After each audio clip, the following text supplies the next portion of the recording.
Job card के द्वारा बच्चों को उनके भविष्य के बारे में वो क्या बनना चाहते हैं और उसके लिए क्या क्या आवश्यकता है इसके बारे में बच्चों को बताया जाता है। जैसे पहले हो गया व्यक्तिगत क्षमताएं, अगर एक बच्चा फिजिकल ट्रेनर बनना चाहता है उसके लिए उसमें क्या क्या क्षमताएं होनी चाहिए। जैसे आपको बाहर काम करना पसंद हो, कई होते हैं जिनको बाहर काम करना पसंद नहीं, तो फिजिकल ट्रेनर कैसे बन पाएंगे, क्योंकि मुश्किल है कि उनको जो घर पे रहकर या फिर घर से अप डाउन करके कम ही काम कर पाते हैं। और दूसरा, आपकी शरीर की रेख पसंद हो, जो अपने जिसमें फ्लेक्सिबिलिटी नहीं है वो क्या ट्रेनर बन पाएगा। बच्चों को इनके बारे में बताना, और अगर वो कोर्स करना चाहते हैं तो उसकी फीस 7,000 से लेके 30,000 के समथिंग हो सकती है, इससे अब ज्यादा भी हो सकती है।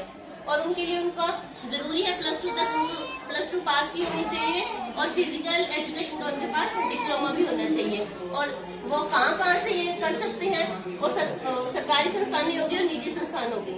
और छात्रवृत्ति और ऋण, इसमें संस्थानों के द्वारा, जैसे अपने स्कूलों में भी मिलती है बच्चों को छात्रवृत्ति मिलती है, वैसे संस्थानों में भी बच्चों को छात्रवृत्ति मिलती है और बैंक के द्वारा लोन भी मिलता है अगर हम फर्दर कोई एजुकेशन करना चाहते हैं। तो अगर हमने इनके द्वारा ये ये जॉब की तो अपना कार्यस्थल कहाँ हो सकता है, स्पोर्ट्स क्लब, विद्यालय या महाविद्यालय में।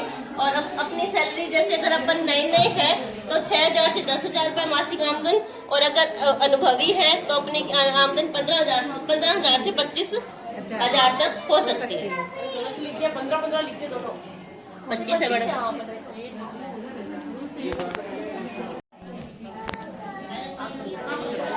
हमारा जो बेसिक है विद्यालय सुरक्षा के लिए जो प्रभारी शिक्षक है उसके क्या क्या दायित्व है उससे संबंधित है।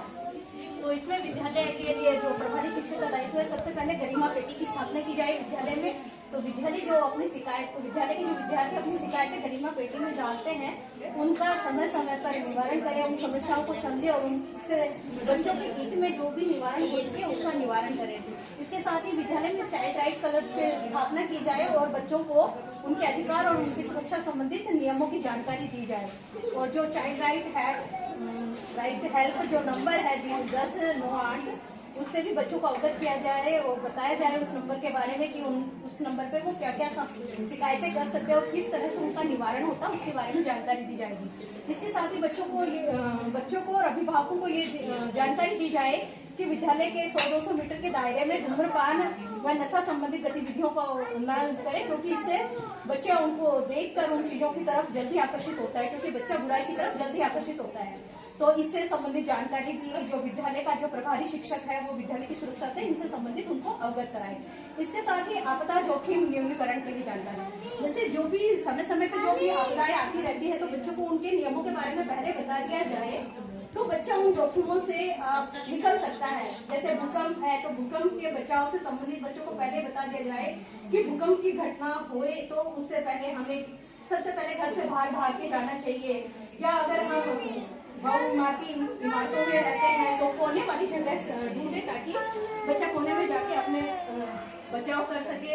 और ऐसी चीजों से या बिजली संबंधित उपकरणों को पहले बंद करें ताकि ज्यादा दुर्घटना नहीं हो।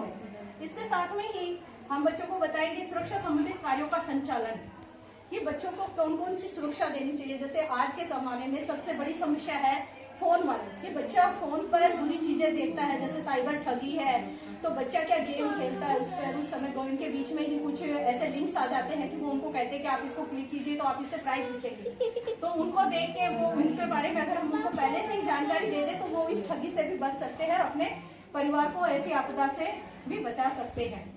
इसके अलावा बालकों के लिए हम हमारे जो एक विद्यालय के प्रभारी शिक्षक के रूप में हमारे विद्यालय में जहाँ कोएड एजुकेशन होती है तो वहाँ पर लड़के और लड़कियों के लिए अलग से शौचालय की व्यवस्था करनी चाहिए ताकि बच्चे आसानी से शौचालय का उपयोग कर सके।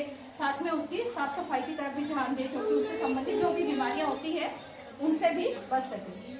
और वर्तमान में सबसे बड़ी समस्या है गुड टच बैड टच। केवल शारीरिक रूप से गुड टच बैड टच नहीं होता है, आज के जमाने में जो ये फोन वाली समस्या, इसमें फोन के माध्यम से भी गुड टच बैड टच होता है, अश्लील वीडियो के माध्यम से भी बच्चों को परेशान किया जाता है, तो उससे संबंधित जानकारी भी दे सकते हैं। पिछली बार नवीन जी जैन जी सर ने के ऊपर काफी अच्छा कार्य भी करा था, इसके संबंधित 2-3 कार्यशाला भी आयोजित की गई थी जिससे बच्चे काफी अवगत भी है। करें बताएं इस बारे में।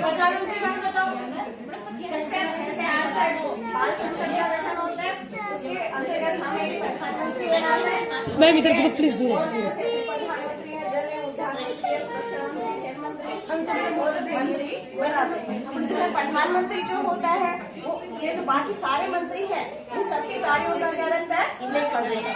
प्रधानमंत्री की उपस्थिति में उसका कार्य कौन करेगा, वो प्रधानमंत्री। जल एवं उद्यान मंत्री जो होता है वो जैसे पानी की व्यवस्था करनी है और बाग बगीचे पे पौधों में पानी वानी देना है उस पे। सुरक्षा मंत्री मतलब जो बच्चों खेल रहे हैं, किसी को चोट वोट लग जाए तो उसकी ध्यान रखे वो सुरक्षा मंत्री। खेल मंत्री खेल जैसी खेल से रिलेटेड गतिविधियां कराएगा और खेल के सामान का वितरण करेगा। स्वास्थ्य मंत्री बच्चों के नाखून कटे हुए हैं कि नहीं कटे हुए, सब साफ सुथरे नहा धो के आए हैं नहीं आए उसकी जानकारी स्वास्थ्य मंत्री। सांस्कृतिक मंत्री बाल सभा वगैरह है इनका आयोजन करेगा और विभिन्न सांस्कृतिक कार्यक्रम करवाएगा। और गृह मंत्री तो अपन जानते ही हैं, प्रधानमंत्री का राइट हैंड होता है, जैसे अपने नरेंद्र मोदी की अमित शाह बहुत क्लोज वैसे, उसके बिना तो काम नामुमकिन है। और शिक्षा और पुस्तकालय मंत्री मतलब वो पुस्तकालय की जो बुक्स होती है उनका वितरण करेगा, बच्चों को अच्छी अच्छी बुक्स पढ़ने के लिए।